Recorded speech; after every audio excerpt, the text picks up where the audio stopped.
لروجا چهارشنبه لهولێرا پایتەخت لە کوردستانە ئارام لە پرۆگرامێ بەیانی 24 جارەکاتی دبێژمە هەوە سپێدە هەوا باش بیتن هیویدارم ئەڤڕۆ ڕۆژەکە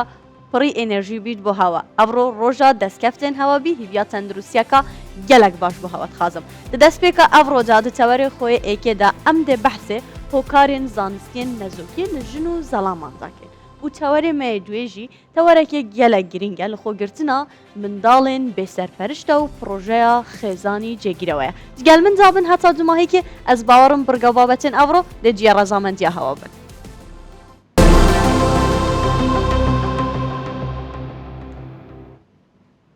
Di keş û hewayê evro dayê diyar e ku evro ya sermaye em behsî keş û hewayê bikin bizanîn pêşbînî çi ne û dê çil keş û hewayê hetin. Berûberatî giştî keşnasî û bûmelerzanî beşî pêşbînî li Facebookî fermî Wezaretî Guasna û Geyandinî Herêmî Kurdistan pêşbîniyekanî keş û hewayan bilav kirdaw. Bavzanîn çi ye? Bi pê ew pêşbîniyan e bê emro çwarşemma 5 Şubatî 2025 şapolekî befr û baran navçekanî herêm degirêtەوە. Sereta li navçekanî Sinûr û Şaxawiyekan nima baran û befr dest pê dikat. Duatir nima baran navçeciyakanî jî degirêtەوە. Bo beyanî wata rojî pênşema karîgerî em şapola ziyad dikat û li ser cem navçekanî Herêmî Kurdistan baranî mamnawend û baranî belêzmej debarêtin. Pêşbîniyekan dizalên behoy ew befrê ke navçe şaxawiyekanî Sinûrekan heye bayekî sard li navçekanî tir drûst debêt. Yani ebê qemsalekanman amade dekin. Ca em şapolê emro çwarşeme dest pê dikat ta rojî heynî em şapola berdewam debêtin.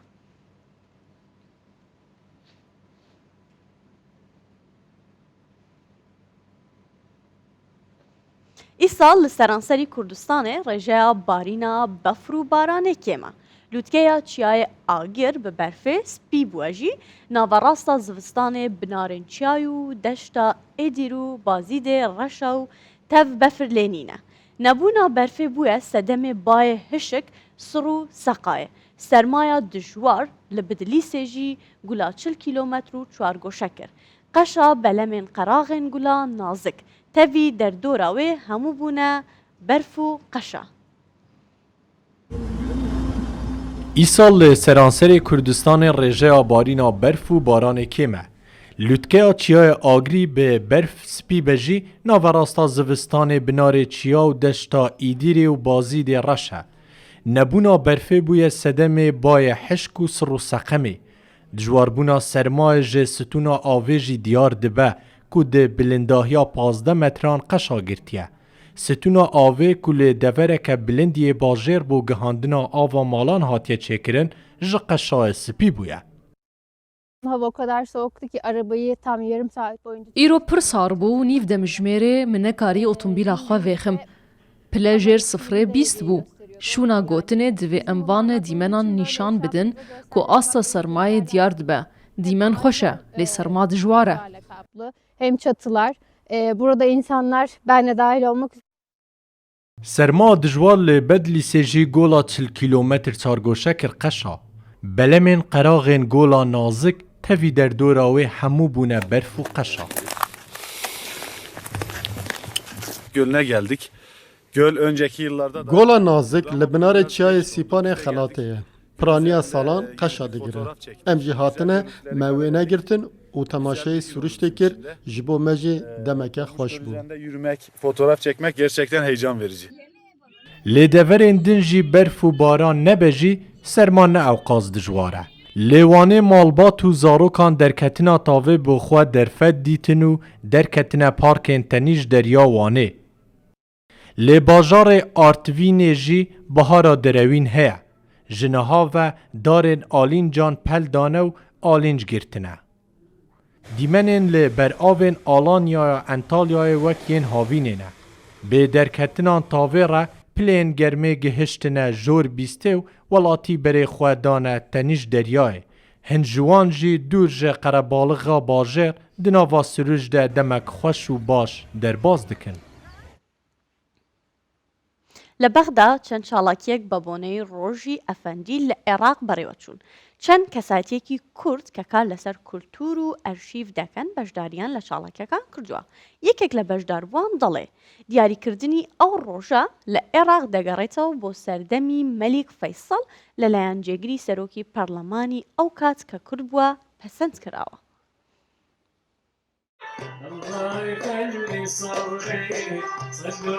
على ألحان وأصوات المقام البغدادي تفاعل لەسەر دەنگ و ئاواز و مەقامی بەغدادی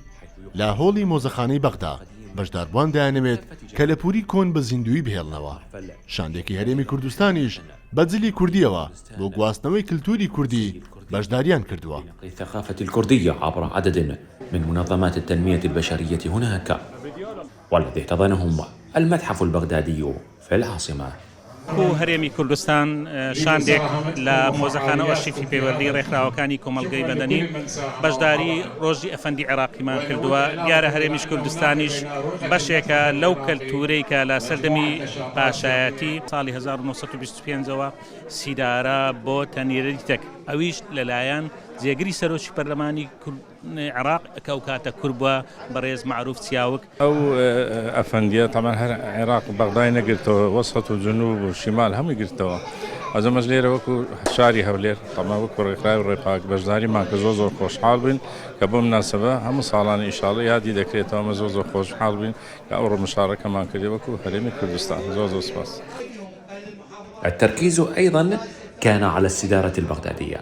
لێرە تیشک خرە سەر سیدارەی بەغدادی یان ئەوەی پێی دەگوترێ فەیسەڵی. ئامادەبوان دەڵێن بۆ شا فەیسەڵی یەکەم دەگەڕێتەوە.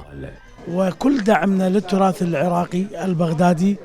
هەموو پشتیوانێکمان بۆ پاراستنی کەلەپورە بۆنەوەکانمان تا مێژوەکەی بزانن، چونکە ئەو کەلەپورە مێژوێکی گەورەی هەیە کە شا فەیسەڵ یەکەم و خێزانەکەی لە عێراق دروستیان کرد.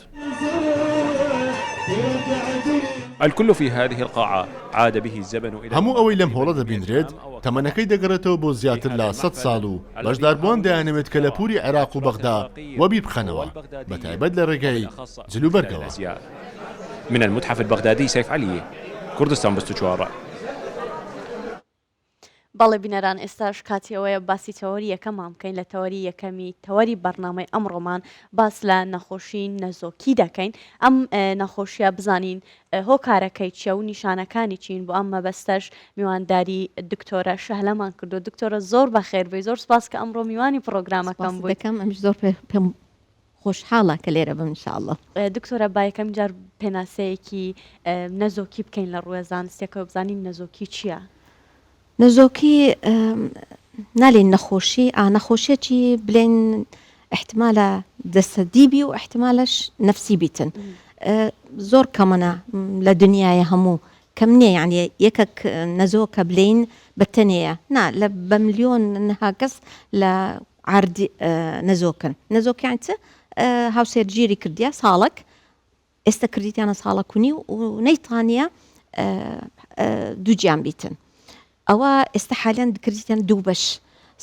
ساڵەکونی و دەتانین لۆ کەسێکی ئەمری لە 35 ساڵی کەمترە بلێن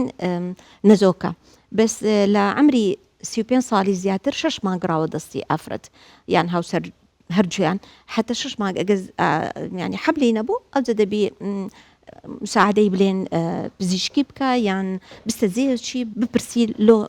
دووجیان نەبووم. دکتۆرە هۆکارەکانی نەزۆکی چین بە شێوەیەکی گشتی؟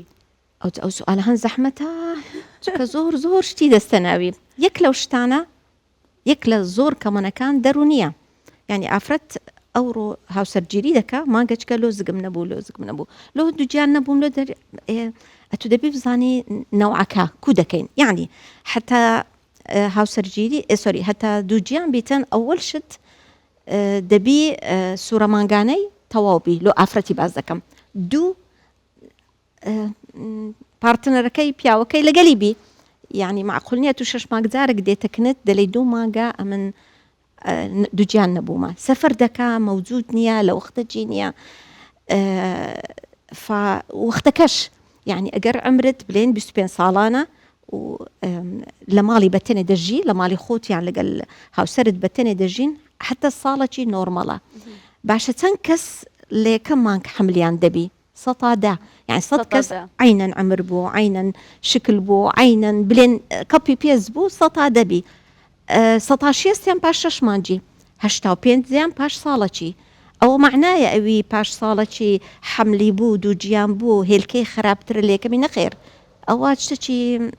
خوايه هر افرتك سطا سي حملي دبي لهر مانجتي حتى اجا من ضالي بلوري بكاتن نسبين زاحي سطاسيه نطني زيادكي او اشتكى بيولوجي بدلين لا جياني داندرايا فأو معنانية خرابيان أو معنانية باشا فلان كس حملي بوزو معنى أتلو تو باشترنا معنانية أولا بس وقتي دويم نفسي بابت أقبرون يكا منعي دكا أو روحاش سرجيري كرت نايوي صال يكم حملي بكا نورمال ونيا هرتسب نوع منعت شي بكار هنا باش صالة شتكا بديهش ديوي يكم ماكزك بيونيا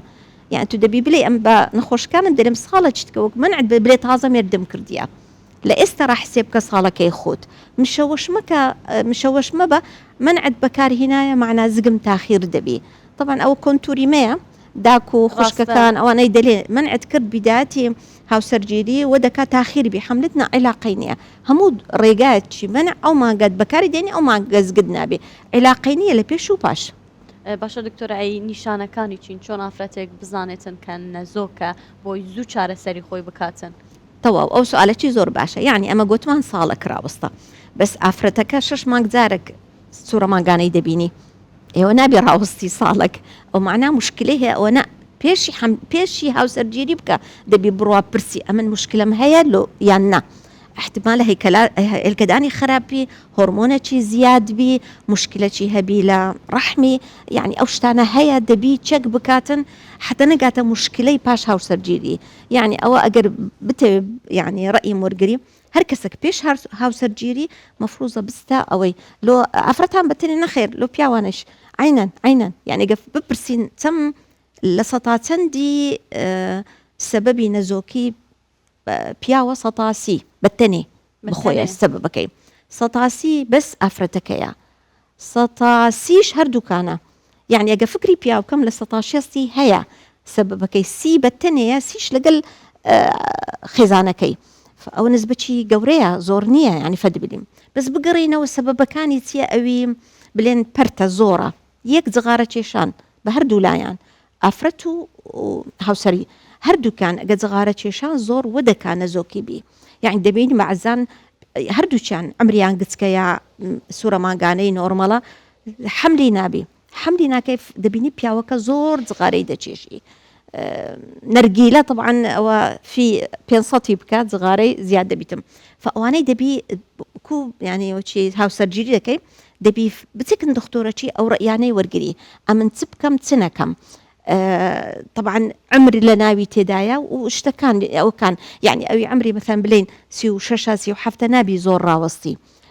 زو تشيكابتش دكا دستكن دكتوري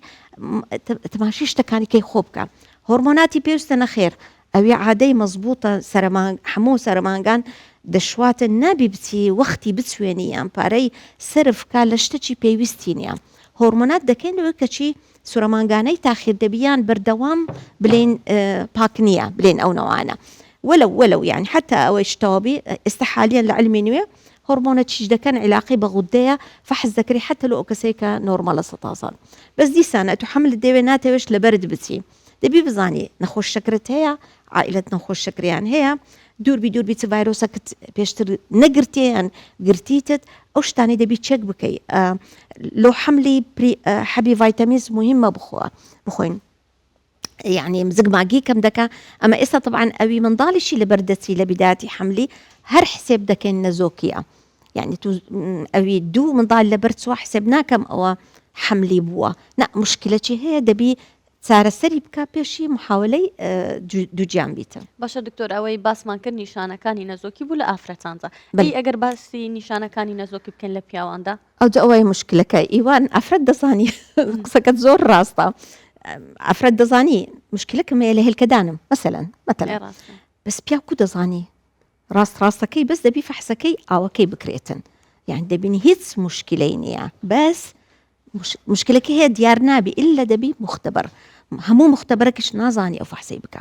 يعني غلطة أتو ببرة معاون طبيك لا باحتراماتم لۆیان مختبەر کرایە لە ناو کۆڵانە چی بچی فەحسی ئاوەکەی لێوێ بکەی نا فەحسی ئاوی پیا و یەک فەحسە عادەتەن دوو مانگ سێ مانگ جارێک معبێنی هەبی تەکید کەین کە عدەدی حەڕەکەی شکلی نۆرمەڵە فدەبی ئەو تێستەوەچی دەکرێت لە بلێن مختبەرەکی باش مختبەرەکی پرۆفیشنەڵ دەزانی هەموو شتەکانی بینی ئەمە نامانێ بڕۆین شتی دوور و زۆر دقیق زەحمت لە فەحسی ئاوەکەی بەس نۆرمەڵ دەبی لە جێیەکی باش بکرێتن و دوو جاریش حتى تأكيدکەین یعنی بەنەوەچکە بڵێن ئەگەر سەبەبەکان چیە یان چوە تەأسیری دەکا گەرمایی يعني سايقة سواري مثلا لوريا دستجي دور بتاعتان أو تأثير دكا لكواليتي تويكي لفرني إيش دكا لزي جرم برك كواليتي أو كيز الدبي احتمال لزي مواد كيميائية دج إيش دكا يعني لسري مثلا لزي شيء كيميائيات هيا يعني نوع درمانك هيا نوع بونك هيا أوش تأثير بيك وچی قسەی لەگەڵ دەکەی دەزانی پیاوەکە لە چیە ئیش دەکا و يعني نوعیەتی ئیشکردنەکەی کوا احتمالە تەأسیری لێ بکاتەوە طبعا ئەگەر ئەوش لەگەلی دانینەوە هەم ڕۆژ لە ماڵەیەیان لە ماڵێ نیە ئەوش تەأسیر دەکاتم. باشە دکتۆرای چەند لەگەڵ ئەوە دایکە پیاوان پێش هاوسەرگیری ئەم پشکنینە بکەن هەرکە وەختێک يعني بلێن 6 مانگ 4 مانگیت کە دەکرێت بە چێکەپەچی بکە لە جێیەکی باش حتى تأكيد کە ئەوەکەی بلێن طبيعية. أوش طبعا هي مثلا نكاف لا ملكيان السور ده بن منضال سوري منضالة قد وتأثير دك على كواليتي وكي لا جوربون العمري هي بعزار يعني راستك دكتورة شي بسبورة لا نخوشكاني بياوان يعني سري لداني بدا باشترا يعني بس دكتور أي بسياري كتير لهر تمنێکا بیت چ ئافرەت بێت چ پیاو بێت دوای سووڕی مانگانەیان بڵین دوای باڵغ بوون ئەگەر بۆ یەکەم جار ئەگەر ئەم پشکنینە بکەن ئەکرێتن لۆ پیاوان لۆ ئافرەت ئەوەلەن پیاو دەبی 3 ڕۆژ 5 ڕۆژ مەنعی کردبی يعني ئەو جە فەحسەکەی بکەم دکتۆرە مەبەستەکەم ئەوە نەبوو ببوورە مەسەلەن باسی کوڕێکی گەنج ئەەکەم کە ئێستا باڵغ بووە بەێ يعني ژنی نەهێناوە یەکەم جارە باڵغا بێت عینەن 3 ڕۆژ 5 ڕۆژ نەیڕێشتبی ئاوەکەی ئەو جە فەحسەکەی بکاتن بخۆ چی چ سنتەرەکان دەپرسن ئاتەن فێریان دەکەن لە ئافرەتاندا ئافرەت مشکلەمان چیە ئافرەت دەلێ ئەمن بزانم هێلکەدانم کووە وانە دەڕوا سۆنەرەکی دەکا سۆنەر پێدەلێ هێلکە دگچکۆکەیە هەموو تەکەیوسە عنی هێلکەی گزگزگزکە ئێ سۆنەرەك پێت نالی ئەتو هێلکەت باشە يعني أتو إسا تازة سورة مانغانات خلاص كري باش 2 ڕۆژ کە دەڕوا چی هێلکەچی گەورە دیار دەبی هیچ ئەتو پێش 6 ڕۆژی هێلکەت گەیە و تەقیە سۆنەرت دەکرد سۆنەر پیشان نادا کە هێلکەت هەیە هێلکەی گەیین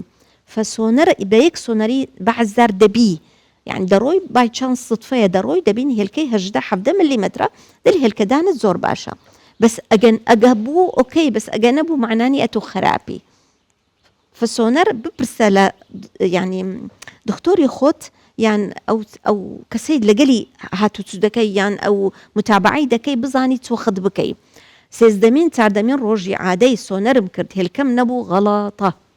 غلطة تكي هالكدان كس نازاني توخد إيش دكا سطابستي أفرتان سيزدا تعدم روجي عادي هالكيان دقي سونار تكر باجا بس سطاهش داكا تينا بعزار هێلکە زوو دەگاتێ پاش خلاص بوونی سوورە مانگانەی بە 2 ڕۆژ بە 3 ڕۆژ هێلکەی گەیە کەس سۆنەر ناکە لە وەختانە ئەو کەسە عادەتەن ناگاتە 3 ڕۆژ سوورە مانگانی زووتر سوورە مانگانی بچکە هێلکەی زووتر گەیە و زووتر تەقێ تۆ دەڵێ هەفتەیەک دوای سووڕی مانگانە ئافرەتان بڕۆم پشکنی بکەن ئەگەنەی دیت زووتر بکاو و 2-3 جاریش بکە يعني ئەو ڕۆکردم نەبوو 3 ڕۆژ کە دیسان بکەەوە هەلا يعني بدەلی متابعی هێلکەکەی دەکەی باشە دکتۆرە ئەی هیچ چارەسەرێک هەیە بێجگە لە بلووری بۆ نەخۆشی نەزۆکی زۆر هەیە ئەوە جار بزانین سەبەبەکە چیە يعني ئەتو بەعزار ئەمە نەخۆشی دەنێرینە دکتۆری دەرونی دەلیم بڕۆکنی ئەمە نەخۆشەکەم هەبگوتم هەولێری بەجێ بێلە مانگەک بڕۆ لەگەل هاوسەرەکەت بڕۆ دەرێ بڕۆ ئەقڕەی مانگەک ڕۆیشت هاتەوە حملی هەبوو يعني حالي نفسي دورة وبش زور قصة كردن لقالي لو حملة نبو لو زقد نبو تيا مشكلات برو فلان دكتوري سوري برو فلان أوي تأثير دكا فحالي نفسي زور مهمة لو كساني كسبب بانية بس زور حز دكا حملي هبي يعني زۆر حەسکردن تەسیر لە هۆرمۆناتی هێلکەدانت دەکاتن مشکلەی لۆ دروست دەکاتن نەزۆکی ئەمە منداڵی بلووری لە حالاتی ئەوی دوو لابۆڕیان جێرایە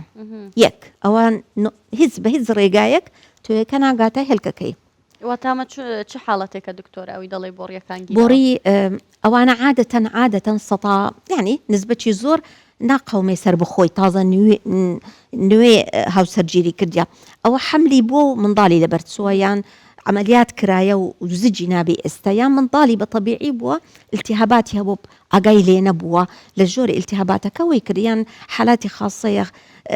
تەسیر لە بۆڕی ڕەحمی دەکا عادەتەن لە دووەم پێدەلێن نەزۆکی یعنی منداڵی بووە دوای ئێستەنابی ئەوانە ئەشعی ڕەحمە یان نازوری ڕەحم دەکرێتن ئەوانە ئەگەر تەواو بیتن چارەسەر نییە یعنی تۆیەکە ناگاتە ئەوەکەی هێلکەکەی فدەبی ئەطفال منداڵی بلوورەی بکەی حالات هەیە سەبەبی نییە هەموو شتە چی دەکا هەموو محاولێ نازانی سەبەبی چیە ئەوانەش بە عەزار منداڵی بلووری دەکرێت باشە دکتۆرە دوو بۆچوون لە ناو کۆمەلگا ئێمەدا هەیە یەکەمیان ئەڵێ ئافرەتێک کە تازە زەواج ئەکا پێ ئەڵێن زوو بە حەملت ببێتن بۆ ئەوەی مەسەلەن نەزۆک نەبی هەنێکتر ئەڵێن نا بە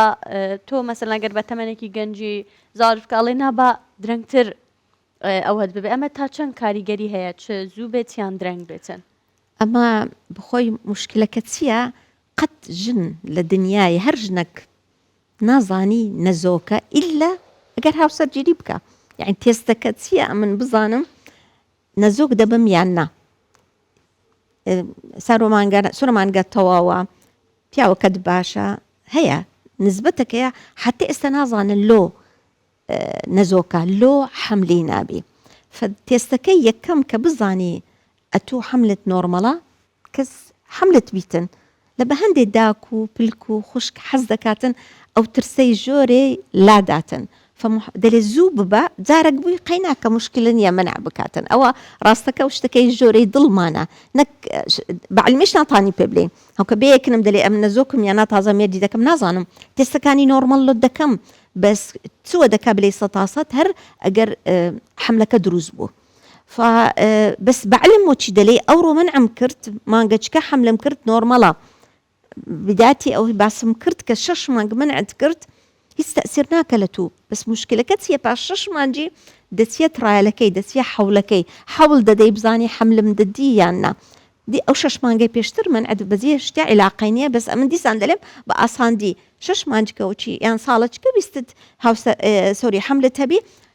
ئەتو حسێب کە تازە شوت کردیە یان تازە مێردت کردیە یان تازە هاوسەرگیریت کردیە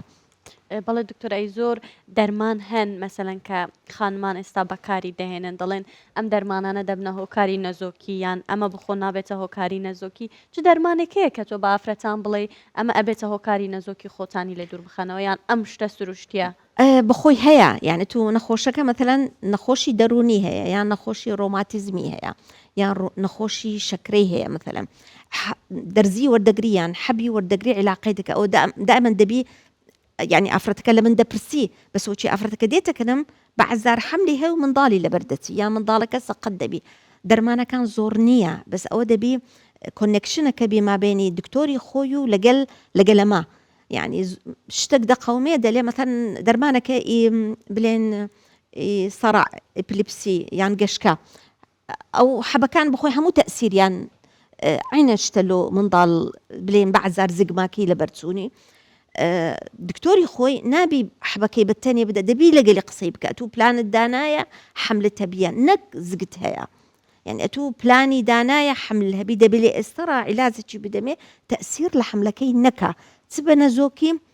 چ بە لەبەرچوونی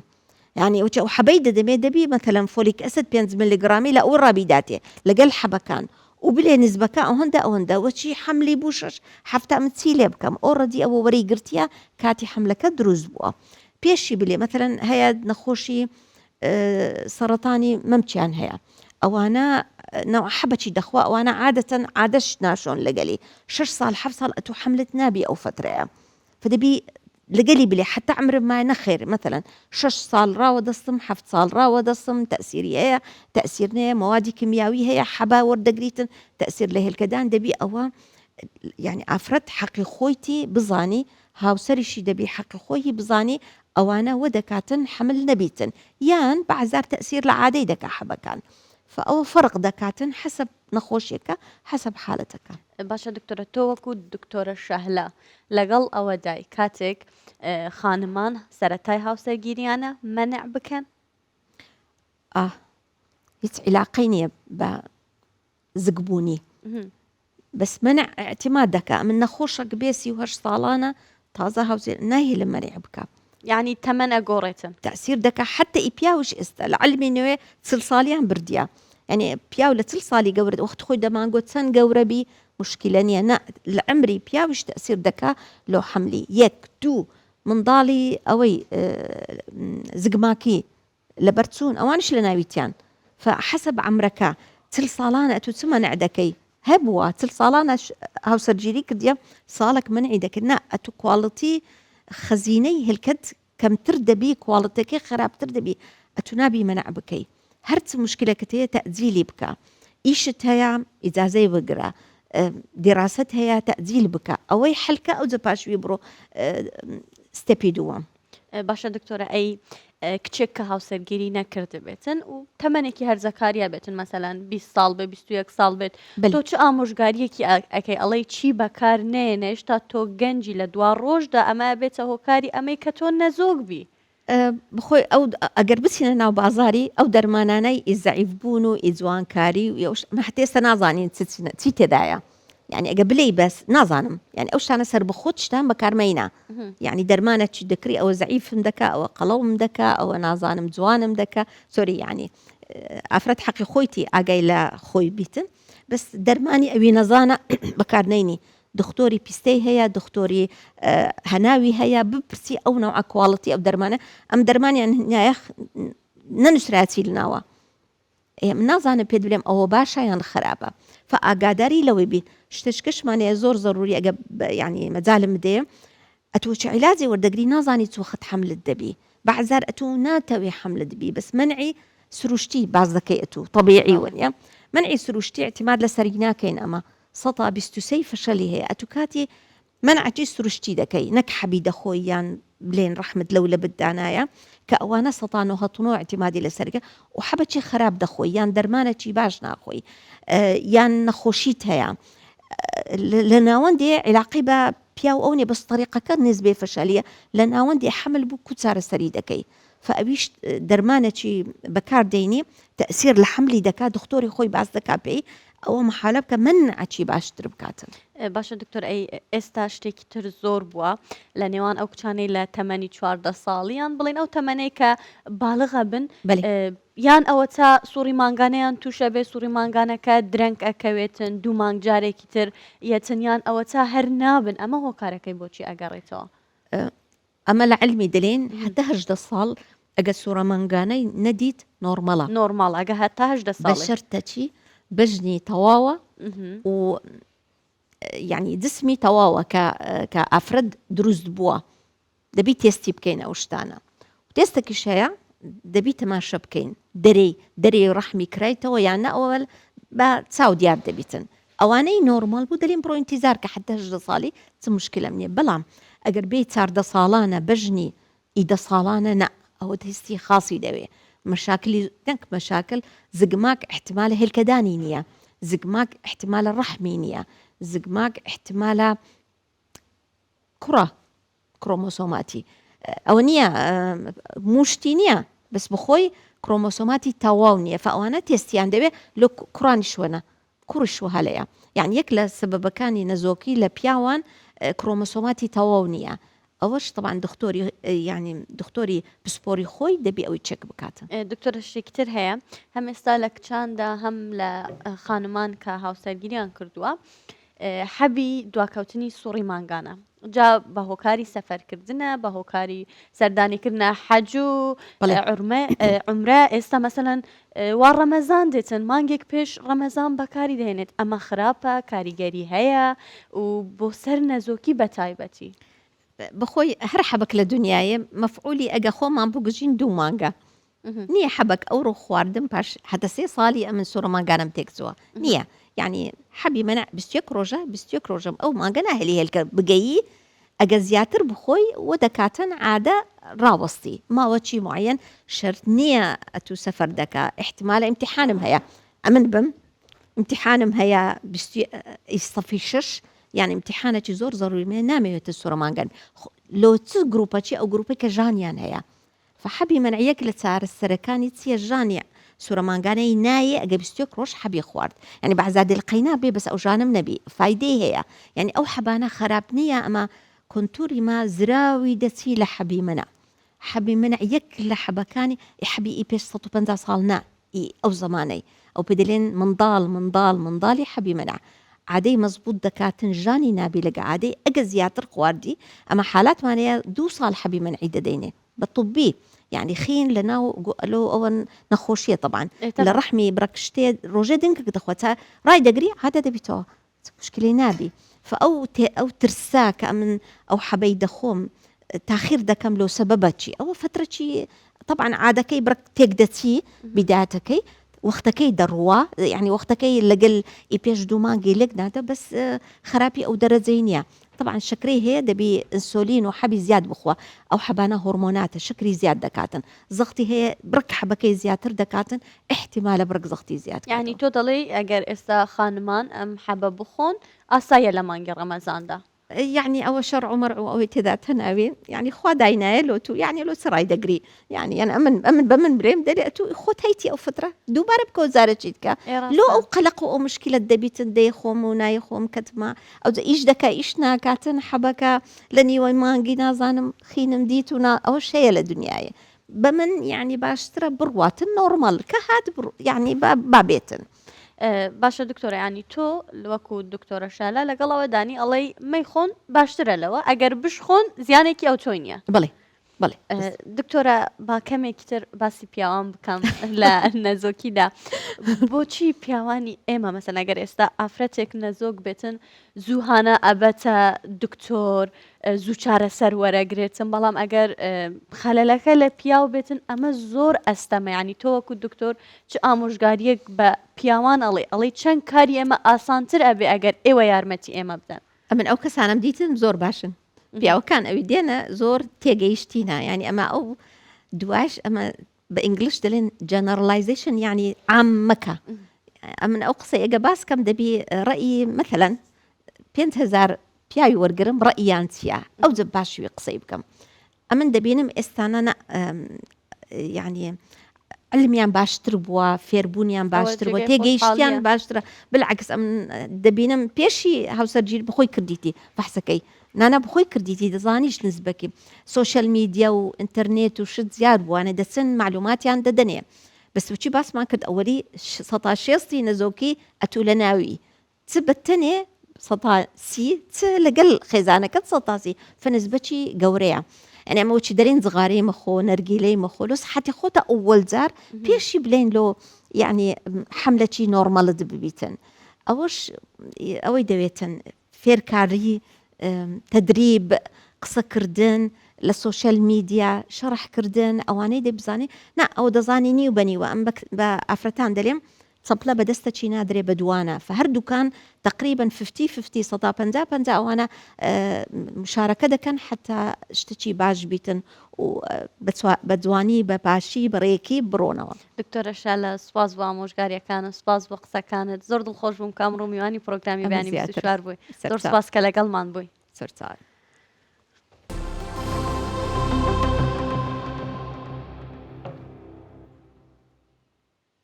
هونەرمەندی شێوەکار بنار پیرداوت سێمین پیشانگای تایبەتی خۆی لە هەولێر کردەوە 25 تابلۆی خۆی نمایش کرد سەرجەم تابلۆکانی پیشانی سروشتی کوردستان کە نمایشی کردووە و ئەو هونەرمەندە دەڵێت هەر هونەرمەندێک بە شتێک دەناسرێتەوە کارەکانی منیش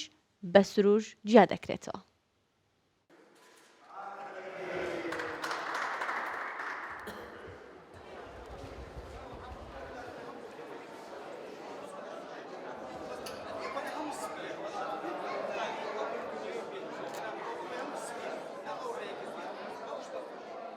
من ئەو پێشانگایم کردەوە تایبەت بە سروشتی کوردستان هەوڵم داوە بۆکو هونەرمەندێک بە تابلۆکانم جوانی سروشتی کوردستان بە کوردستان بە ئاگا بینەوە لەوەی کە لەوانەیە ئەو فۆتۆیانێک ئەم بەدەستم کەتیە زۆر شوێنی پیسکراوی تێدابی بەڵام ئەم بە ڕەنگەکانم یان بە تابلۆکانم وەم کردی کە سروشتە جوانەکەی خۆی پیشاندەمەوە خەڵکیش بە ئاگا بێتەوە لەو سروشتەی. شێوازی ئیشکردن زۆر دەوری هەیە. ئەو ڕەنگانی ئەم بەکاردێنم زەیتە بەڵام زۆر هونەرمەندیت کە لەوانەیە لە منش باشتربی سروشتی دەکەن بەڵام شێوازەکەی وەکو ئێمن نییە لەوانەیە ئێمن ڕوحیەتە کە چی دەکەوتە بەر ئەوەی زیاتر وەکو ڕوح ینی سروشتەکەی تەوا بە واقعی پیشاندا. ئێستا ئەمن ئەگەر ناوی خۆم نەناسم ئانی نەنووسم لەسەر تابلۆکان ئیشەکانیم دەناسرێتەوە. ئەوە یەکە لە خاڵە گرنگەکانی هونەرمەند. بەڕەنجی ئەکەرلیک و بەڕەنگ و زەیت و ئەوانە هەم بەکاردێ بەڵام ئەم ڕەنجی زەیتی بەکاردێنم لەبەر ئەوەی لە بۆ ئیشکردنی من خۆشترە دووش وشک نابتەوە زوو ئەگەر زوو وشک بتەوە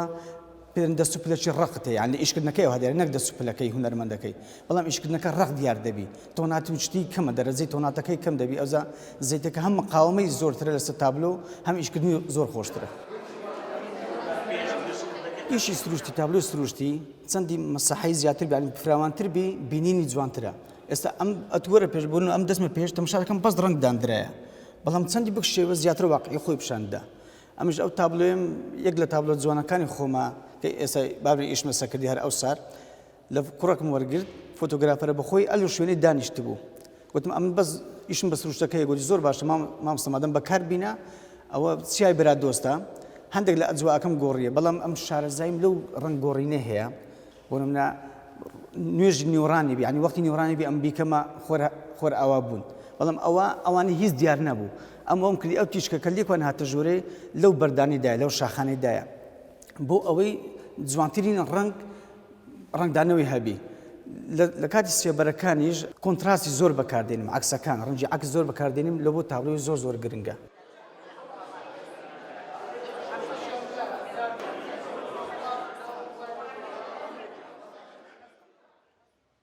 بینەران بە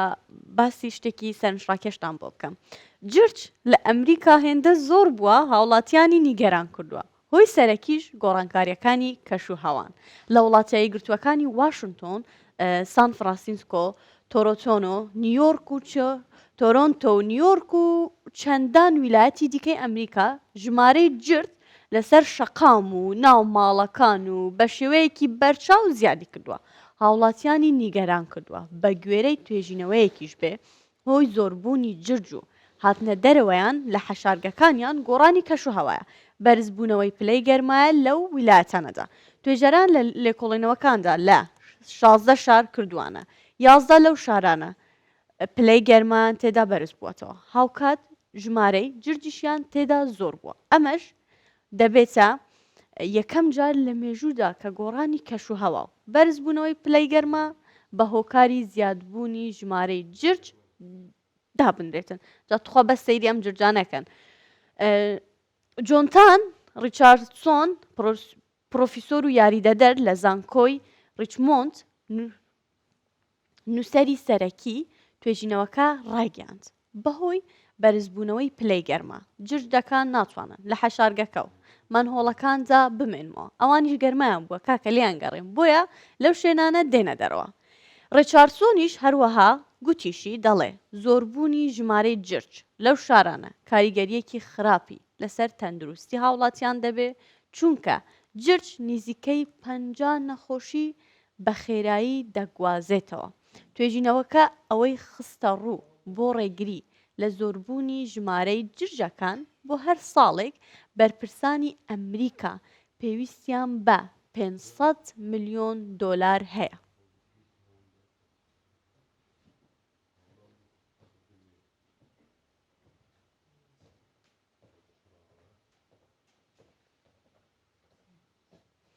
لە دهۆکا داسنیا لە پارێزگەها دهۆکێ مسلمانان و کریسیان و ئێزدی بە هەڤڕا دژین و بێک و هیچ پرزگرێک یان جوداهیەک پەیدا بێ. حکوومەتە هەرێما کوردستانێژی بڕێن سازیان خۆ هەوڵدا vê هەڤڕەژیانێ بپارێزە و بەهێزتر بخە. وڵاتیان هەرسێ ئۆلیان ژی بەحس لە هەڤڕەژیان و ئێکودی و قەبیلکردنێ لە دهۆکێ دکەن و بکارێکی مرۆڤی بناو دکەن. کەڤنترین تاخ کریستیانایل دهوکی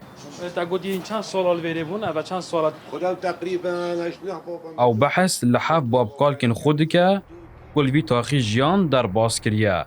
اما مولاکی و چه تجربه بگوتن آوی تاخن در دور آوان مسلمان و ازدی بونه لی چه جاران وان هست به جدایی اولی و کلتوری نکریه مسیحی بون و برای مرد بسومان ویری بون بجا اما وکی تقریبا مولک با چه آریشه و روژه که نه شرک نه مشکله که من نبونا بینم ابدا ما وکی عایلک بوین ای با رمضانی با مثلا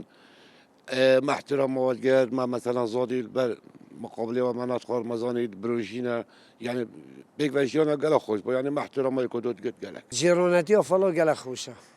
همو بواریل تهبید همو تو اکش اهل مالای أبا جيران ميتين الفيرة أبا شان صالة يعني ما شخلتي وخرابيش نديتنا غير احترام بهمية يعني بقلا مروفوينة قالك وحج جيروناتي أكو خوش جيت كان لناوا تاخو بازار جی ولاتین اولین جیاواز تندیتن و هرکس بکارو جیانا خو مجیلا بیکو پرس لأولیوان بیکرن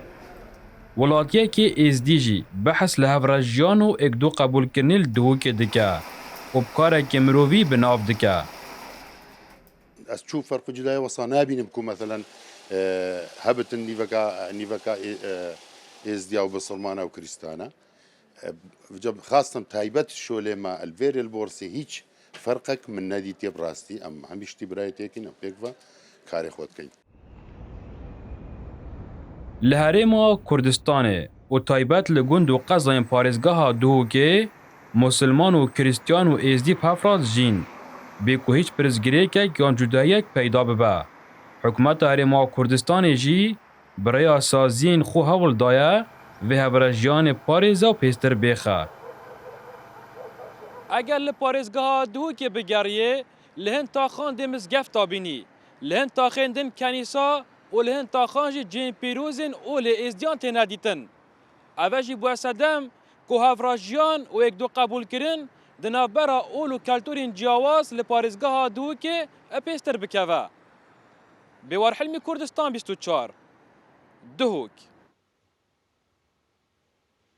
بله بینران نوکه ده بحثا تواره خوی دوی که این تواره می دوی تایبت بید به مندالین به سرپرش لهرما کردستانه چون یتی لخو گرتنا وان لان خزانا هر وان من وید از بحثا تشتاکی بکم لپروژه که خزانیا جگیروک و اول ناو پروژه بو ایکمین جار لپروگرام بیانی 24 ده پروژه را گینن امجی لکنال کردستان 24 ده بحثا و پروژه و گرینگیا و پروژه کن به مبستجی میوانداریا خاتون تابان صدیق تجارة کمالاتی و برپرسا هو بیا خزانی جگیر و هولیر کردیا خاطر طبعا تو گلک خیراتی سپاس دکم سلامت بی خاطر طبعا بگیره و زانیاریان تهی چند خانه به سرپرشت لهرما کردستان هنه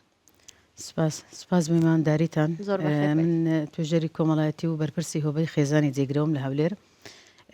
سبارت به بونی خانه مخانه نوجوانانی هولیر و خانه کتان من هیا لهولیر وخانه صفر لوتر من هيا كأو زياتر إيشمان لسر وكو خزاني زيجرو زياتر إيشمان لسر وخانه هيا أجر باسي بابت تكتان كلسر أوي من دال لخو قرتني من دال بكين أما دزاني ك دو زور الشوازي ورقرتني من دال هيا شوازي كان ورقرتني من دالا ك لخو قرتني من دالي بيدرين كأويان للعند دادجاي نوجوانان هولوري ودكريتن ك دوای ئەوەی کە بەچەند مەرجێکی تایبەت خێزانەکە منداڵەکە وەردەگریتن ماوەیە کە پاش ئەوەی کە مەرجەکانی لەسەر جێبەجێ بوو لەلایەن دادگا و دەدرێتە ئەو منداڵە ئەوەیان شێوازێکی تایبەتە شێوازی دیکەیان کە ئەوەی ئێستا یەکەم جارە کە لە هەولێر ماوەکی کەمە ئێستا چوتە بواری جێبەجێکردن شێوازی خێزانی جێگرەوەیە واتە ئەو خێزانانەی کە دەبنە بە خێوکارێک لە بە ئەو منداڵانەی کە بێ سەرپەرشتن ئەو شێوازیان شێوازێکی تازە و پێشکەوتووە لە زۆربەی وڵاتانی پێشکەوتوو هەیە و تەنانەت لە عێراق و لەسەر ئاستی هەرێمیش کە بە بڕیاری ژمارە 5 ساڵی 2020 لەلایەن سەرۆکایەتی ئەنجومەنی وەزیرانی هەرێمەوە پەسەند کراوە ئەو پرۆژەیە لەسەر هەر سێ پارێزگای هەولێر و دهۆک و سلێمانی ئێستا لە بواری جێبەجێکردندایە عادەتەن پرۆژەکە زیاتر لە سلێمانی لە 2016 بچیتە بواری جێبەجێکردن ئێستاش لە هەولێر و دهۆک لەسەر جێبەجێکردنە و دوو منداڵیش خرایتە ناو خێزان ئەوەی کە زیاتر باسی بکەین ئەوەیە کە پرۆژەی خێزانی جێگرەوە هەتا ئێستا پرۆژەکە ئیش لەسەر ئەو منداڵانە دەکاتن کە کێشەی کۆمەڵایەتیان هەیە کێشەی لە دەستدانی خێزانیان هەیە ئەو منداڵانە هەمومان دەزانین کە لە هەر بوارێکی کۆمەڵایەتی کاتە کە منداڵێک تووشی کێشەی خێزانی دەبیتن یاخود خێزان لە دەست دەداتن کێشەی گەورەی زۆری لۆ دروست دەبیتن لە ڕووی پەروەردەکردن و لە ڕووی دروستبوونی کەسایەتی و لە ڕووی دەرونیەوە لەبەر ئەوە خێزانی جێگرەوەتوانیوتی ببێتە جێگرەوەک لە بۆ پڕکردنەوەی ئەو بۆشاییە کە منداڵ هەستی پێ دەکاتن. دەمێ ئەو پرسیارە بکەم پێشەوەی بینە سەر پرۆژەکار چەندە هەندێکت باس کرد بەڵام خێزانێک ئەگەر بیاوێ منداڵێک لە خۆ بگرێتن ئەبێت چی بکاتن؟ بڵێ ئەوەی کە ئێستا باسم کرد ئەگەر ئەمە ڕۆژانە پێشوازی لە خەڵک دەکەین ئێستا داتایەکمان لە بەردەستە نزیکەی 95 خێزان سەردانی پرۆژەکەی مێکردیە هاتیتە ناو پرۆژەکەمان دەبێت بە بەخێوکاری جێگرەوە ئەوەی کە ئەمە هەمانە هەموو ئەو مەرجانەیە کە وەکو مرد کە ئەو خێزانێکە دەبێتە بەخێوکاری جێگرەوە لە ناو پرۆسەکەیمە چەند مەرجێکمان هەیە ئەو خێزانە دەبێت دانیشتوی هەریم بیتن و عێراقی بیتن و خوڕەوشت و ئەوەی باش بیتن کە هیچ کێشەی کۆمەڵایەتی نەبیتن توانای مادی باش بیتن و لۆی بتوانێت کە ژیانێک خۆش لە بۆ منداڵەکەی دابی بکاتن ئەمە ئەو مردانە هەم لەگەر خێزانەکان باز دەکەین ئەگەر ڕازی بم بۆ مردانێک کە ئەمە هەمانە دێتە ناو پرۆسەکەمە بەردەوام دەبیتن بە چەند قۆناغێک لەگەر ئێمە بەردەوام دەبیتن هاتە دەگاتە ئاخر قۆناغی کۆتایی ئەگەر خێزانەکەتە ئەو کاتش بەردەوام لە ناو پرۆسەکەیمە ئەمە ئەو کاتە دەتوانین منداڵ تەسلیمی ئەو خێزانە بکەین هەر کاتەچ خێزانەکە قەنەعەتەکەی خۆی گۆڕی کە نەیتوانێت منداڵەکە وەربگریتن ئاسایی دەتوانێت ناپرۆسەکەمە بێتە دەرێ بەڵام ئێستا حالیان ئەمە دوو منداڵ مەخستیتە ناو خێزان و خێزانێکی زۆریشمان لە قۆناغی ئامادەکارینە و لە ینی پرۆسەی هەرسەنگاندنیان تەواو کردیە چاوەڕێ ئەوەن کە منداڵیان پێ بدرێت باش ئەو مەرجانە پێوەرن ئەمەیان یەک و دومیشیان خاتو ئەگەر مەسەلەن ئێستا خێزانێک وەکو خۆت وتت لە قۆناغدا تێپەڕێت ئەو قۆناغانە مثلا بەرچەند قۆناغ ناوی دەبێت و قۆناغەکان چین مەسەن ئەگەر کەمێک بێ باسی بکە ئێستا خێزانێک بینەری ئێمە بێتن بیاوێ بزانێ ئەو قۆناغانە چین قۆناغەکان چەند قۆناغەکە ئەماکە ئەو خێزانێک کە دێتە ناو پرۆسەکە یەکەمیان لە یەکەم ڕۆژی سەردانیکردنی کە دێتە لایمە فۆرمە چیلو پڕ دەکەینەوە ئەگەر زانیمان ڕازی دەبیت بۆی بێتە ناو پرۆسەکەیمە خولەکمان لۆی دەبیتن چەند خولەکی ئامادەکاریمان هەیە لە بۆ خێزانە چونکە کاتەکە تو منداڵ تەسلیمی خێزانێک دەکەی دەبێ ئامادەی بکەی لەوەی کە بتوانێت سەرپەرشتیاری چی باش بیتن لە بۆ منداڵەکە بەشداری لە چەند خولەکی پێ دەکەین و چەند بەڵگە کە ئەمە لەمانمان دەوێتن ئەوەیە کە لە ڕووی تەندروستی و خێزانە تەندروست باش بیتن هیچ نەخۆشیی گوازراویان نەبیتن و نووسراوێکمان دەبێت لە بۆ ئاسایش کە هیچ پەنجەمۆرمان بۆ دەکات کە هیچ تاوانێک و هیچ لە داهاتوودا هیچ مشکلێکیان نەبووە یان لە ڕابردوودا هیچ مشکلێکیان نەبووە ئەگەر ئەو لەو لایەنەوە لە بۆمان زیاتر یعنی ڕوون بۆ کە ئەو خێزانە مەرجەکانی لەسەر جێبەجێ بوو پرۆسی زیاتر ئەوەی زیاترمان قۆناغی زیاترمان دەبیتن لەوەی کە چەندین خولی دیکەمان هەیە تێیدا بەشدار دەبیتن و چەندین فۆرمی دیکەمان هەیە لەسەریان پڕ دەکەینەوە هەتا دەگاتە ئەو قۆناغی کۆتایی کە هەڵسەنگاندنە لیژنێک پێک دێتن هەموو ئەو داتانێک و کۆمان کردتەوە و زانیارانێک و کۆمان کردیتەوە ئەو خێزانە لیژنەکە ئامادەی خۆی نیشان دەداتن و ڕەزامەند دەبیتن ئەگەر هاتوو خێزانەکە شایستەی ئەوە بوو منداڵی پێ بدرێتن ڕەزامەندی لەسەر دەدەن و کاتە هاوتا قۆناغی هاوتاکردن دەست پێ دەکات و خێزانەکە منداڵەکەی تەسلیم دەکرێتن باشە خاتو تاوانەی شتێکی تر ئەگەر خێزانەکە منداڵی هەبێتن ئاساییە مەسەلەن منداڵێک لە خۆ بگرێتن و یان ئەگەر خێزانێک منداڵێکی نەبێتن چانسی زیاتران هەردووکیان هەروەکویەکە لە پرۆژەکەیمە ئاسایی ئەگەر خێزانێک منداڵیشی هەبیتن و دەشتوانێت ئەگەر لە ئەو مەرجێک کە دەبێت بە خێوکاری جێگرەوە ئەگەر ئافرەتەکە و پیاوەکە بەیەکەوە بن هەردووچیان دەتوانن بن بە خێوکاری جێگرەوە ئەگەر ئافرەتەکەش بەتەنیا بوو دەتوانێت ببێت بە خێوکار بەس بەو مەرجەی کە تەمەنی لەسەروی 25 ساڵی بیتن لەبەر ئەوە بوونی منداڵ هیچ نابتە گرفتێک لە بۆ مەکە ئەمە نەتوانین منداڵەکە بدەینە خێزانەکە ئەگەر مەسەلەن منداڵێک زیاتر ببەند و دای دوو منداڵیان سێ بکەن ئەوەش ئەبێتن ئەوەش ئاساییە دەکرێت هەندێک جار خێزان هەیە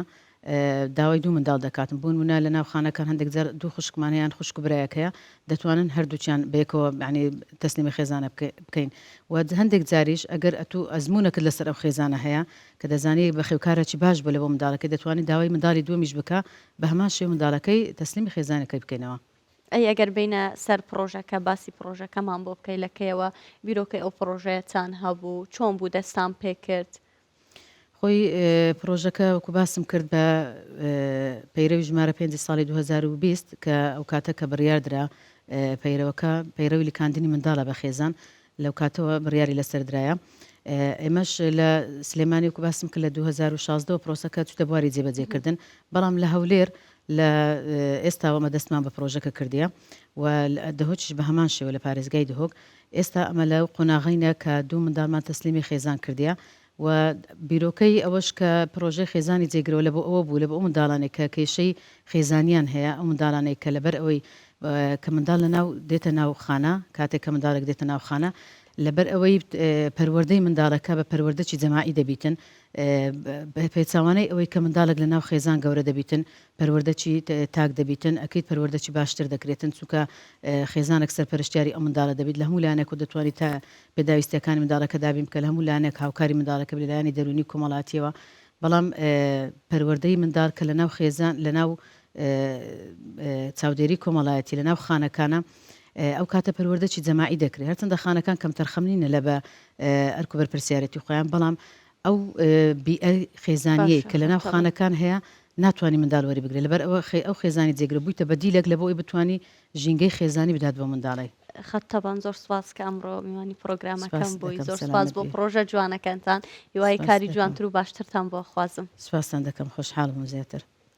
بەڵێ بینەران ئەمە گشت بڕگا و بابەتەکانی ئەمڕۆی پرۆگرامی بیانی 24 بوو هیوادارم جێگای ڕازامەندی هەموو لایەک بین تا سبەی پێشەمە دەینە خزمەتتان کوردستانمان هەر ئاوەجان بێ هەولێرمان هەرگەشاو بێ خودایاوەر و پشتیوانتان بێت.